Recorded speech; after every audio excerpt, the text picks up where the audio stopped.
Hello mga kautang, sa video na to ay dederecho agad tayo ngayon sa loan details. Merong nakapag-loan dito ng 2,700 sa unang hiram dito. At sa video na to, ayan yung pag-uusapan natin kung magkano yung na-receive niya dito, kailan niya babayaran at magkano yung kailangan niyang ibayad dito. But anyway mga kautang, no, itong si Credit Cash, operated na po ng Ganpati Ganes Lending Corporation, but under pa rin siya ng Microdot Lending. Hindi po submitting entities sa CIC. So mga kautang, dederecho agad tayo sa loan details na loan application na to. So sabi ng isang commenter, no, ito ay recent given on February 9, 2025. This year lang yan mga kautang, no. Sabi na, don't download this app. The profit is huge. You can borrow 2,700 but you will pay 4,500 in just 7 days. So mga kautang, no, para sa akin, laking tulong talaga, no, as a borrower ng kahit anumang utangan online.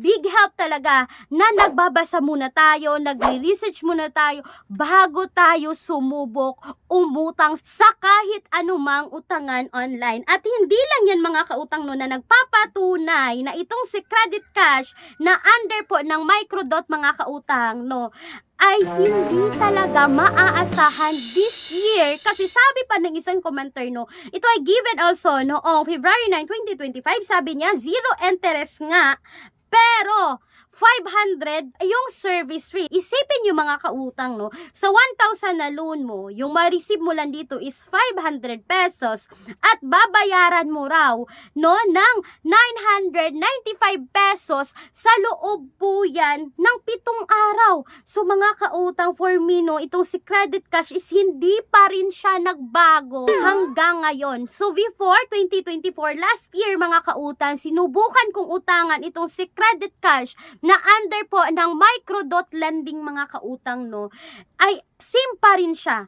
Yun pa rin yung details niya kasi yung over sa akin last is 1,000 pesos tapos 500 na lang yung ma-receive mo dito mga kautang. Sabi pa rin ng isang commenter, no, na don't download, you only get 500 pesos. So legit talaga na hindi nagbago kasi ito ay given also ngayong February 14, 2025. So mga kautang, therefore masasabi ko sa video na to na itong si Credit Cash na operated ngayon ng Ganpati Ganes Lending Corporation na under ng Microdot mga kautang is hindi pa rin maaasahan this year. So meron lang nagbago, no, like yung logo niya mga kautang, nagbago na kasi before I think parang orange yung logo niya, but ngayon mga kautang naging color blue na siya na may white, no. May pagbabago po sa kanyang logo, but sa kabuo-buuhan ng loan application na to mga kautang is hindi pa rin siya maaasahan this year. So alam ko na nga hanggang ngayon mga kautang, nanunood pa rin kayo ng mga ganitong reviews kasi naghahanap talaga kayo ng legit na mauutangan. So may mga alternatives tayo mga kautang, no, na direct website na hindi nang a-access ng phone, like sa mga i-compare natin sa mga installed application na makita sa Google Play Store na kapag nag-install tayo is magbibigay tayo ng permission na ma-access nila yung phones natin, but dito sa mga alternatives natin is hindi nangunguha po ng information.